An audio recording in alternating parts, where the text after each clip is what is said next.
Hey guys, it's Michael Cody. Just gonna try to show you some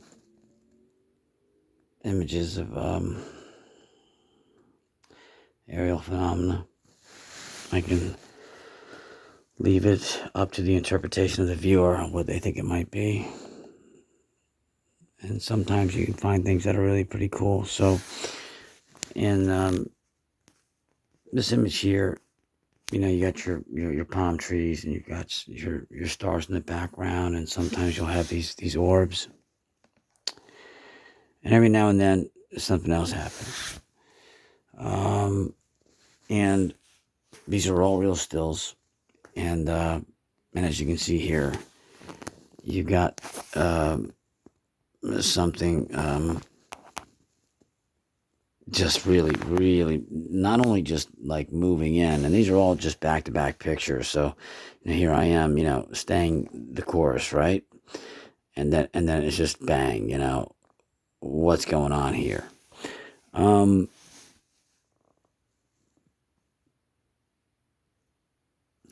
see a group of lights light up a certain patch of the space time is quite different. It's quite significant. Real picture. So let me get this into a darker frame. There you go.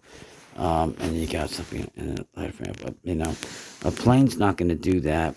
My guess is that this is some sort of a transparent disc-shaped UFO that does have some sort of lighting luminary technology. That'd be my guess. Here's the second image of it. Again, you've got your tree line over here where the houses are, and then you've got your your anomaly. Stars over here to the right. This is absolutely an aerial phenomenon, and in many of these cases, this is a disc. But what's really cool about the discs are, this. I want to explain this. This is a massive disc.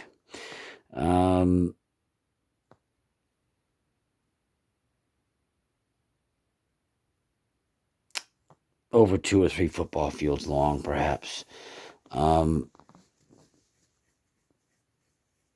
At times you could see through it, and at times you felt like it was metal and it was real. If that makes any sense, because the metaphors to describe some of this aerial phenomena is just too much. Oh, okay, great. Okay, so as time progresses, here's another image of it, and what it did is it actually broke into multiple pieces. It was so bright that it dimmed out the other stars around it, and I almost felt like it was going to be some sort of collision, heading my way. And as you can see, just unbelievable amount of intensity, and it's no longer a two. It is a two lighted object, 1-2, but it's adding more luminaries as it goes around, and this thing just starts to expand. It's just a once in a lifetime shot. It's right over my house.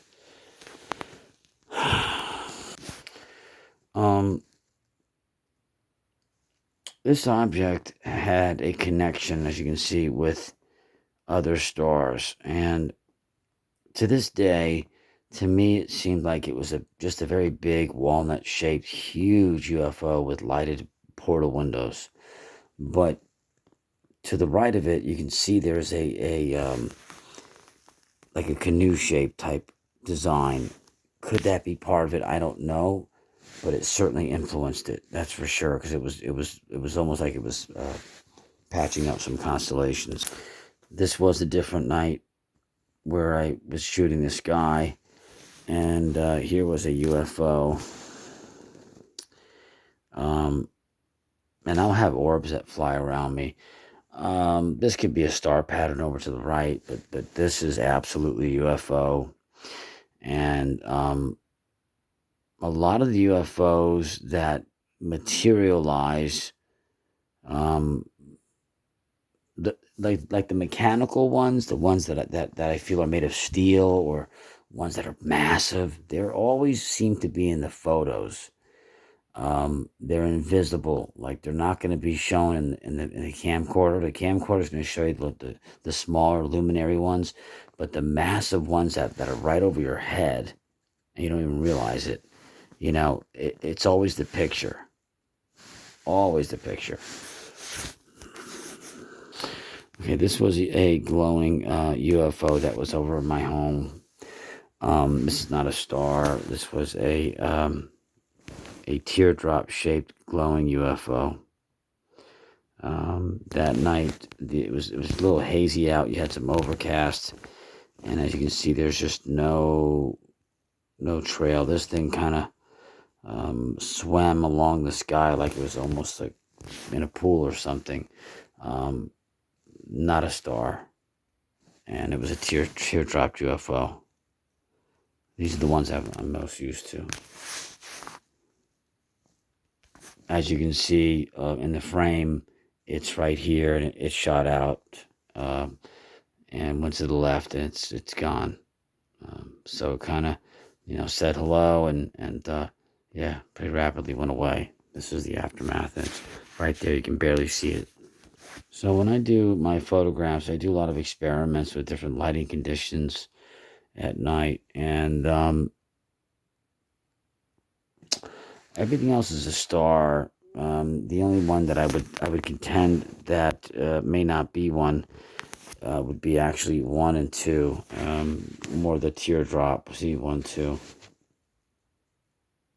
Either way, there's a lot of activity going on. It's pretty crazy to film that, but this one really doesn't seem normal to me at all. This is a cloudy night.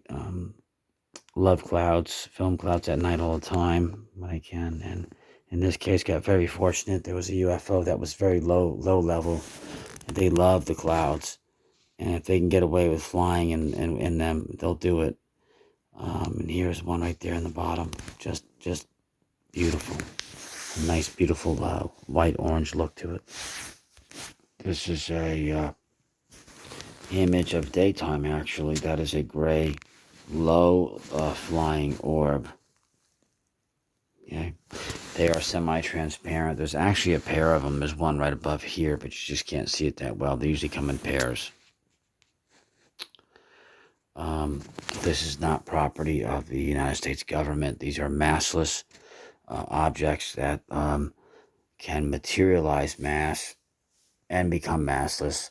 Gray is the optimal color for them for shading and also for lighting conditions. They can also be invisible too. But Dr. Greer breaks my heart to hear him peddle off what the military wants him to say. You see, what he does is Dr. Greer, he name drops a lot of people because he wants you to think of himself as a president or as a celebrity. So this way, you feel that you're inferior to him. He has the pipeline to the aliens, not you. He's special because he knows the Clintons and the Jeff Epsteins and all those people. So that's him, and that's a way of psychologically bringing you down levels, saying that, hey, I know these people that are important and you don't. That's what he's doing. But he doesn't go in to brief the CIA or the FBI or any of those people. They brief him on what and he should say, what he should tell. It's the opposite. Anything that Greer has on his computer or his phone or whatever, it is already hacked. So the Central Intelligence Agency and NSA already have all this information. So just think about that for a second. Why would they need him when they can hack every fucking thing he says? If he was that important, they would have been killed a long time ago, and or he would certainly have his whole house. Another beautiful, bright, glowing orb. That top one is a star. As you can see, it's very close. Those are my favorite. These are very peaceful. They're very nice.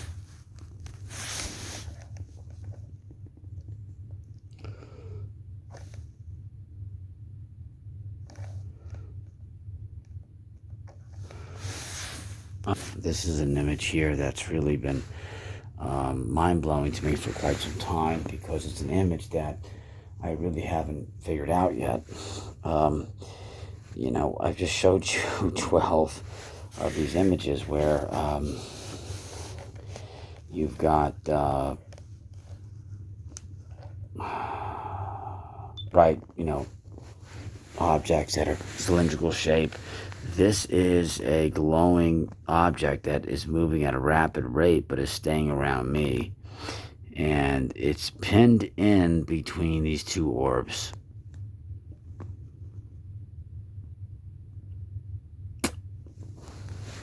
Right over my house. Pretty cool, huh? Well, I'll try to make this, fast. Back a few years ago, I was into the planes, and you got a lot of these chemtrail planes, but if you really pay attention, you're going to see other things follow them, like white glowing orbs. Look at that during the daytime. It's quite amazing. Yeah, it's pretty cool. Okay. Here's another one. Here's a close-up. And that's like a metallic disc. It's right here toward the bottom. And they were following these chemtrails because in a simulated universe, in reality, there are containers. We are contained. Containers meaning that we are contained to one reality frame. We are not able to enter other reality frames. You could do it, but everything's contained in a universe that makes physical matter materialize only when conscious entities are here. So this thing's just basically going through the chemtrails to find out what the hell we're doing. Yeah, here it is prior. It's right there toward the bottom where the 1453 is. It's right there. Like a little tiny disc, maybe an orb. That's a UFO. It flew right at it. This was just a great shot. Yeah, it's a real genuine UFO. This was a metallic dark metal disc. It went the same speed as the plane, and again observing what was going on. Just an awesome shot. There you go. I'm sorry, of course. There it is, and there it's not. So they don't last long, guys. You just kind of slow down for one fraction of a frame of a second, they're gone. They are so hard to really track. But if you're analytical and you take your time, you'll see it eventually. I thought I had another one. Yeah, another one flew after that, and I got the tail end of it right here.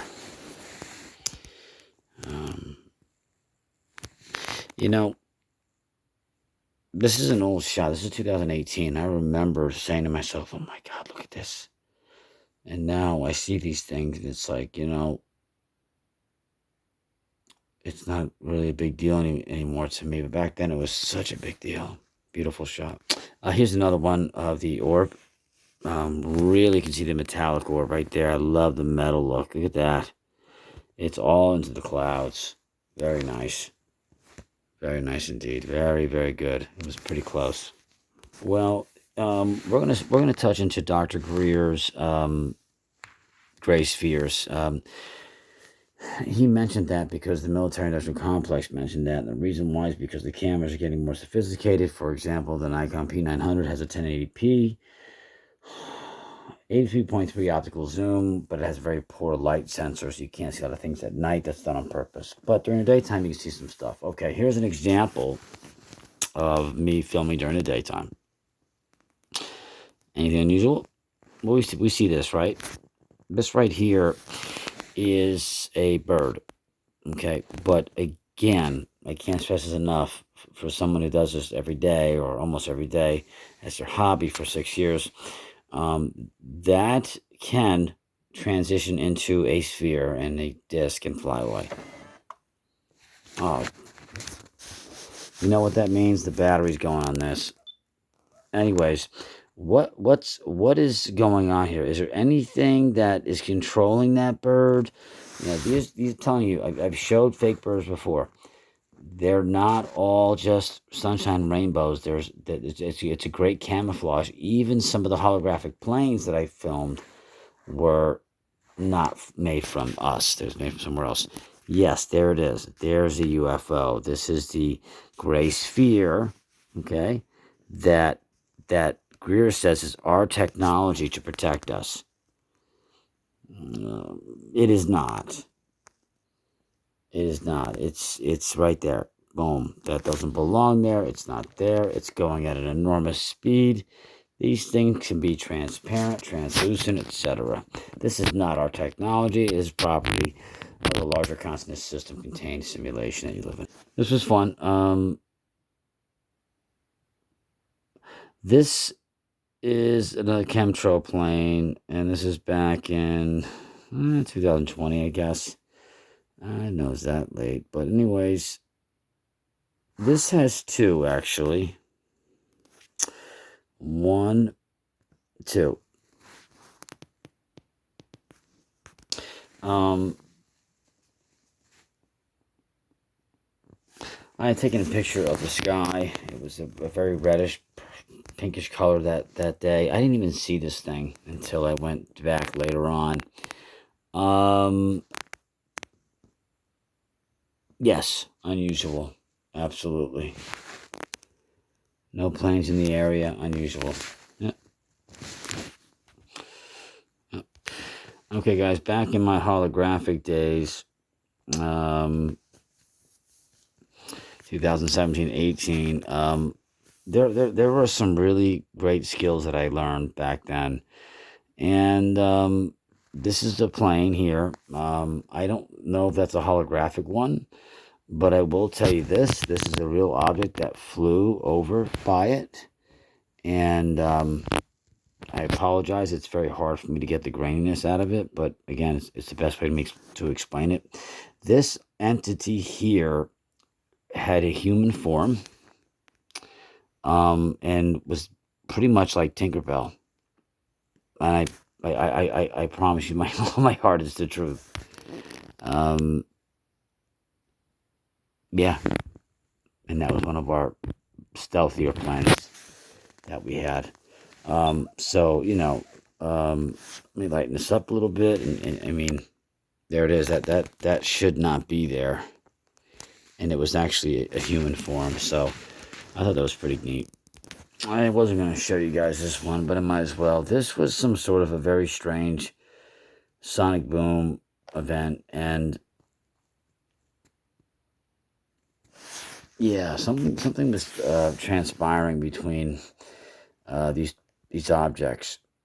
That would be the mothership, and as you can see, they are totally invisible. Like, I'm not kidding when I tell you guys that these things can really just go invisible. They can. So if you film it or you see it, that means there's a certain comfort zone that they're okay, that you can see it. Like this thing here was trying to be invisible, but it was like, oh, it's just that guy Michael. He's all right. He's okay. He seems to know what's going on. So, it's out of sequence and order, but as you can see, they're interacting with one another. And one of them is completely, cloud transparent. One of them is a more physical form. This thing eventually jumped into the cloud, and then that was it. It was gone. This was on around Thanksgiving, I believe, on 2018, and here you go. You have a triangle-shaped aircraft UFO right on the tail of the plane, and it's zooming right past it. Another object here. This is, of course, a metallic sphere. next to the plane that's going to fly right past it. Here's the new metallic sphere in a different location. Here it is. Prior to that, it's a little bit out of order. Sorry. As you can see at the end, it's leaving. Okay, to end on a good note, I'm just going to show you how stars enter our reality frame. The goal of this is to anticipate where the star will come from. And you're leaving your screen in a fixed location. Moving star. And there it comes. Unbelievable. That's a star or a UFO. It's left up to your interpretation. So for those of you who like to challenge me, You're watching pieces of Orion belt disappear. I'm always up for the challenge because I love this stuff, and I know I have the skill set, and I know I've been chosen to do some of this work. So, but that really happened. That was something that just came right to me. And anyways, just wanted to show you more proof of putting a camera still in a location and having something fly to me. Last but not least, yep, the metallic disc. Not a clothesline. Okay, those are just little stars in the background. There you are. It's very long.